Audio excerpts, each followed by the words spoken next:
255 horsepower from just 1.3 liters. That's nearly 200 horsepower per liter from a twin-turbo engine that spins to 8,000 RPM and sounds like absolutely nothing else on the road. The Mazda RX-7 FD isn't just a car, it's an obsession. This third-generation RX-7 is the poster child of 1990s Japanese performance, combining jaw-dropping looks with the only mass-produced sequential twin-turbo rotary engine ever exported from Japan. Today, we're diving deep into why the FD deserves a top spot on your bucket list, what makes it so special compared to its rivals, and exactly how to build one from mild to wild. Let's start with what makes this car legendary, the 13B RW engine. Despite displacing just 1.3 liters, this twin-rotor wonkel makes 275 horsepower at 6,500 RPM and 217 pound-feet of torque. The sequential twin-turbo system is genius. One turbo provides boost from low RPM for quick response, then the second turbo kicks in at 4,500 RPM for a rush of power that carries to the 8,000 RPM redline. The result? 0 to 60 in 4.9 to 5.3 seconds, and quarter-mile times in the mid-13s at 104 to 106 miles per hour. But here's the real magic. At just 2,800 pounds with perfect 50-50 weight distribution, the FD dances through corners like nothing else. The double wishbone suspension at all four corners, combined with that lightweight chassis, delivers 0.90 to 0.95 G of lateral grip in stock form. Understanding which RX-7 to buy is crucial. In the US, we got Series 6 cars from 1993 to 1995. That's it. The base model is your lightweight purest special with cloth seats and no frills. The Touring adds leather, sunroof, and a Bose sound system, but the holy grails are the R1 and R2 packages. Only 350 R1s in 1993 and 452 R2s in 1994-95. These track-focused variants get stiffer Bilstein suspension, a front strut brace, dual oil coolers, no sunroof for weight savings, and more aggressive aero. For imports, the game changes completely. Series 7 cars from 1996 and 98 bumped power to 265 horsepower, while Series 8 from 1999-2002 hit the maximum 2x80 horsepower. The ultimate? The 2002 Spirit R, only 1,504 made, with 280 horses, big brakes, cross-drilled rotors, and Recaro seats. These are the crown jewels of FD collecting. Now let's talk power. Stage 1 keeps the stock turbos but wakes them up. Start with an Apex E Power Intake Kit, part number 507-001, about $350. This dual cone setup flows better than stock while actually filtering properly, crucial for rotary survival. Add a Racing Beat catback exhaust for $800. Its stainless steel sounds incredible without being obnoxious and frees up 10-15 horsepower. Replace that restrictive downpipe with a Racing Beat unit at $200 or go full send with a Pettit Racing midpipe for $350. Now here's the key. You need proper tuning. The Apex E Power FC is the go-to plug-and-play standalone ECU at around 800 used. With these mods and a proper tune at 1213 PSI, you're looking at 260-270 wheel horsepower. That's about 320 at the crank. The car transforms from quick to properly fast, and it's all reliable if tuned correctly. Stage 2 is where things get serious. The stock sequential twins are complex and aging, so most convert to a single turbo.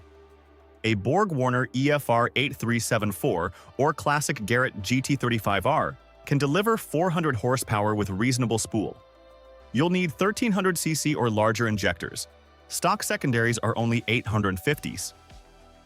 Add a Walbro 255 fuel pump for about $100. The big upgrade here is cooling. The Japanese Spec LS front mount intercooler kit runs about $100-200 but keeps intake temps in check. For the engine itself, if you're rebuilding, upgrade to stronger aftermarket Apex seals from Atkins Rotary or Goopy Performance. With proper tuning on a Haltech Elite or similar modern standalone, 300-fit 400 wheel horsepower is reliable on stock internals. That's good for 0 to 60 in the low 4s and quarter miles in the high 11s. Don't forget supporting mods. A Koyo aluminum radiator for $400 is essential, and add a second oil cooler if you don't have one. Stage 3. Now we're talking 500 plus horsepower territory. This requires a fully built motor with bridge or peripheral porting, racing apex seals, and massive turbos like a Garrett GTX42 or the legendary HKS T51R SPL. You're looking at 2000cc injectors, E85 fuel system, and a motorsport ECU like Motec or AEM Infinity. At this level, the stock 5-speed transmission becomes the weak link. Many swap to a Tremec T56 6-speed or Toyota Supra Getrag V60. You'll need a twin-disc clutch from Exedy or OS Geekin to handle 500-plus torque.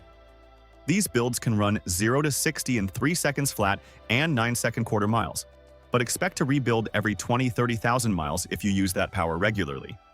It's not practical for the street, but for dedicated track or drag builds, the 13B can make insane power relative to its size. Handling is where the FD truly shines, and the right suspension unlocks its potential. For street and occasional track, BC Racing BR Series coilovers at $1,000 offer adjustable damping and ride height. Step up to Tane Flex Z for 1-100 or go all out with Öhlins DFV at $3,000. Owners rave about how Öhlins transformed the car. Don't forget bushings. A Super Pro polyurethane kit runs $300 and tightens everything up. Racing Beat makes larger sway bars, but be careful. The FD is so well balanced that too stiff bars can upset the handling. Many just upgrade the front bar to reduce understeer. After lowering, get a proper alignment with -1.5 to 2 degrees camber up front for improved grip. The stock Torsen LSD is actually excellent. Keep it unless you're drifting. The stock 4-piston front brakes are surprisingly good, but upgrades help with repeated hard use. Start simple. Hawk horsepower. 5.0 pads for $150 and stainless steel lines from Goodrich for $100. Use high-temp fluid like Model RBF 600. For serious track work, StopTech's ST40 Big Brake Kit with 355mm rotors runs about $2,000. Many find that good pads and fluid on stock calipers are sufficient up to 400 horsepower. Remember, the FD only weighs 2,800 pounds. One neat trick. A Knight Sports Master Cylinder brace for $150. Firms up pedal feel by preventing firewall flex. Stock 16x8 wheels with 225 width tires are ancient history. Most run 17x9 or 18x9 up front, 17x9.5 or 18x10 rear. Popular choices include Volk T37s, the classic 6-spoke that looks perfect on an FD, Workmeister S1 for that deep dish JDM style, or NKRPF ones for lightweight performance on a budget. For fitment, stick to ET3845 offset to avoid rubbing. Tire-wise, Michelin Pilot Sport 4S in 255 width delivers incredible grip and daily drivability. For track, Yokohama Advan ADR or Falcon RT660 provide razor-sharp response. When dialing in that perfect fitment, the experts at threepiece.us are invaluable. They specialize in custom 3-piece wheels and can guide you on exact widths and offsets for your desired look, whether it's functional track stance or show-worthy flush fitment. They understand brake clearance and can build wheels to your exact specs. Here's the truth about rotary ownership. Cooling is everything. A Koyo aluminum radiator for $400 is cheap insurance. Replace that plastic air separation tank with an aluminum unit from Pettit or Greddy for $150–200. The stock one will crack. If tracking or living somewhere hot, add a second oil cooler. The vacuum line rat's nest under the intake is another weak point. Replace all lines with a silicone kit for $50. Check oil at every gas stop. Rotaries consume about a quart per 1,000 miles by design. Many owners add 4 ounces of Idemitsu premix per 10 gallons of fuel for extra apex seal protection. Change spark plugs every 10–15,000 miles with NGK Beer 7 EQ and Beer 9 EQ. These engines can be reliable if you're religious about maintenance. How does the FD stack up? The Toyota Supra has that bulletproof 2JZ making 320 horses stock. but it weighs 300-400 pounds, 600 more than an RX-7.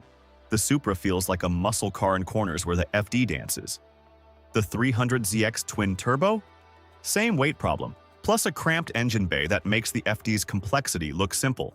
The 3000 GT VR4 had all-wheel drive and 320 horses, but weighed 3,700 pounds. It's a technical marvel, but not a driver's car. Even against the exotic NSX, the FD holds its own, pulling similar skid pad numbers and actually accelerating faster thanks to turbos. Each has strengths, but for pure driving connection and agility, the RX-7 wins. It's the lightweight fighter of 90s Japanese performance. Let's be real about ownership. You'll get 15-18 miles per gallon on premium fuel. Apex seals can fail if you detonate or overheat. Rebuilds run $4,000 to $6,000 at a shop. The car can flood if you start it cold and immediately shut off. But here's what owners will tell you. It's worth every headache. The way this car shrinks around you in corners, the smooth rush to 8,000 RPM, the looks and thumbs-ups everywhere you go. There's a tight-knit community ready to help, from forums like RX-7 Club to local Rotary meets. Values are climbing fast. Clean examples have doubled in 5 years. This is your chance to own an analog icon before they're priced like air-cooled Porsches.